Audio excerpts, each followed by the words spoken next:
Halo, assalamualaikum warahmatullahi wabarakatuh. Kembali lagi di channel Budidaya ISR. Apa kabarnya teman-teman sekalian? Semoga teman-teman sekalian yang menyaksikan video ini dalam keadaan sehat walafiat, dan ikan-ikan gurame yang teman-teman pelihara juga dalam keadaan sehat. Baik teman-teman, di video kali ini saya ingin membahas tentang pakan alternatif sebagai sumber pakan utama untuk budidaya ikan gurame. Jadi saya sangat sering sekali membahas pakan alternatif untuk ikan gurame karena di sini saya ingin mengajak teman-teman sekalian yang mungkin baru budidaya ikan gurame beranggapan bahwasanya ikan gurame itu harus setiap hari makan pakan pelet. Jadi kalau menurut saya pribadi yang sudah menjalani usaha budidaya ikan gurame skala rumahan ini sekitar 5 tahunan, itu saya tidak pernah mendapati ikan saya itu mati ataupun pertumbuhannya tidak sehat ketika lebih banyak diberi makan pakan alternatif. Jadi teman-teman, pakan alternatif ini merupakan pakan yang bisa kita peroleh tanpa biaya teman-teman ya. Bisa dari daun singkong, daun pepaya, daun pisang yang lembut ya atau bagian pucuknya, kemudian daun kangkung, sayuran bekas ya, daun talas dan lain sebagainya teman-teman. Jadi sangat banyak sekali sayur-sayuran yang bisa diberikan ke ikan gurame. Dalam catatan, sayuran itu tidak kita beli tapi kita dapatkan secara cuma-cuma ya teman-teman.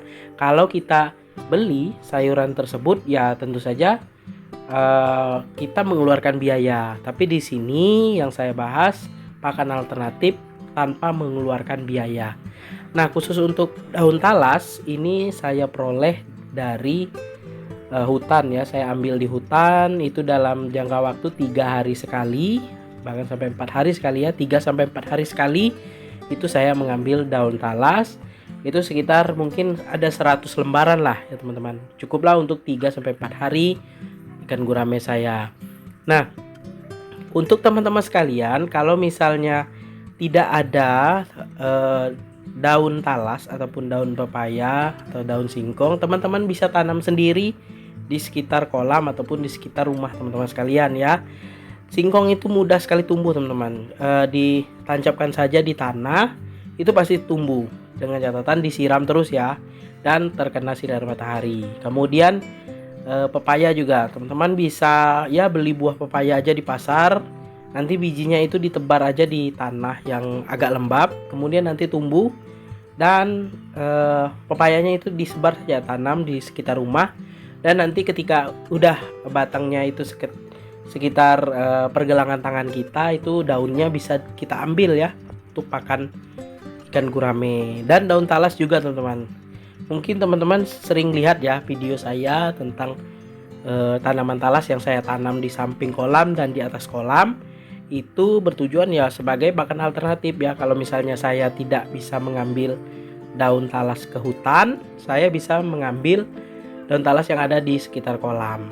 Jadi tanpa biaya ya teman-teman. Jadi di sini keuntungan yang kita peroleh itu cukup lumayan besar dari pemberian pakan ini. Karena kalau misalnya dalam 1 bulan ya, misalnya kita memberi ikan gurame kita itu dengan pakan pelet sekitar 5-10 kg, ya hitung saja uang ya. Kalau di daerah saya pakan pelet ya sekitar 11.000 sampai 13.000 per kilonya. Jadi kalau misalnya 1 bulan kita hanya bisa menghabiskan 1-2 kilo saja, tentu saja biaya operasional ataupun biaya modal kita budidaya ikan gurame lebih kecil dan keuntungannya pasti besar, sama saja dengan kita memberi makan pelet. Nah teman-teman, dampak kita memberi pakan alternatif lebih banyak atau pakan dedaunan untuk ikan gurame itu cuma masa panennya agak sedikit lama, 2-3 bulan saja teman-teman ya, tergantung kondisi ikan ya. Terkadang ikan yang benihnya bagus ya, dia sama saja dengan ikan yang diberi pakan pelet teman-teman, setiap hari 2 kali dan sisanya pakan alternatif. Kalau misalnya ikannya ya kondisinya kurang bagus ataupun ya perkembangannya sedikit melambat, itu biasanya bisa dipanen 13-14 bulan. Kalau misalnya ikan gurame diberi makan pelet 2 kali sehari dan sisanya pakan alternatif, itu biasanya bisa dipanen 11 sampai 12 bulan, teman-teman. Dengan catatan ya tentu saja modal yang dikeluarkan itu pasti besar, teman-teman, untuk pembelian pakan pelet. Belum lagi biaya yang lain ya, biaya listrik untuk mengganti air ya, biaya obat-obatan dan lain sebagainya.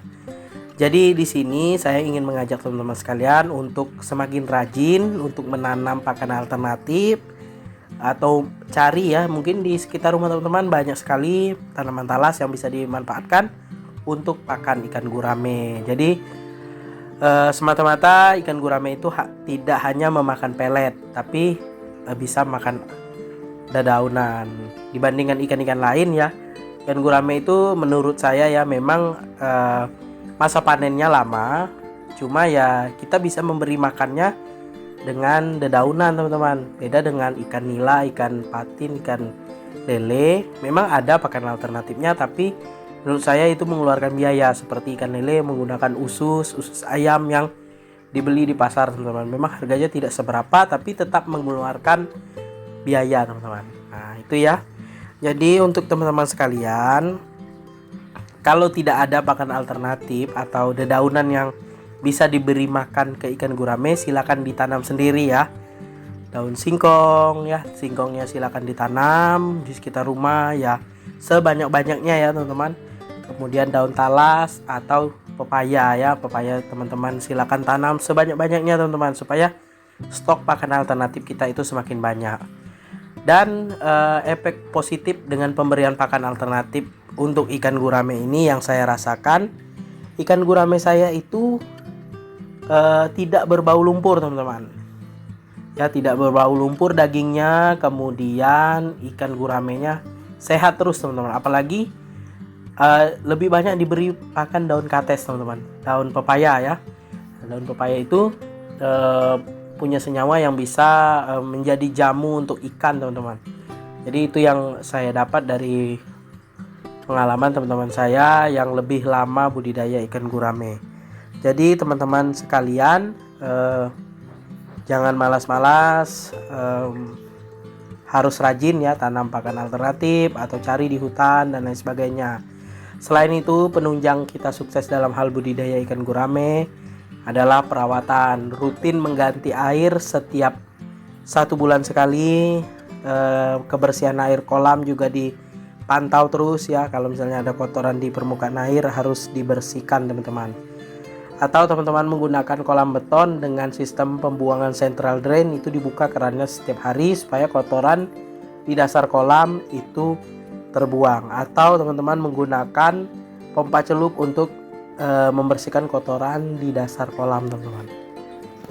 Oke teman-teman, sekian dulu video saya kali ini tentang pakan alternatif untuk ikan gurame, untuk penunjang kesuksesan kita budidaya ikan gurame skala rumahan ataupun skala besar. Semoga bermanfaat untuk teman-teman sekalian. Jika ada pertanyaan, silakan tulis di kolom komentar atau menyanggah apa yang saya sampaikan. Silakan tulis di kolom komentar. Jangan lupa dukung terus channel Budidaya ISR dengan cara subscribe, like, komen, serta share videonya agar channel Budidaya ISR dapat berkembang dan terus menginspirasi teman-teman pembudidaya ikan gurame.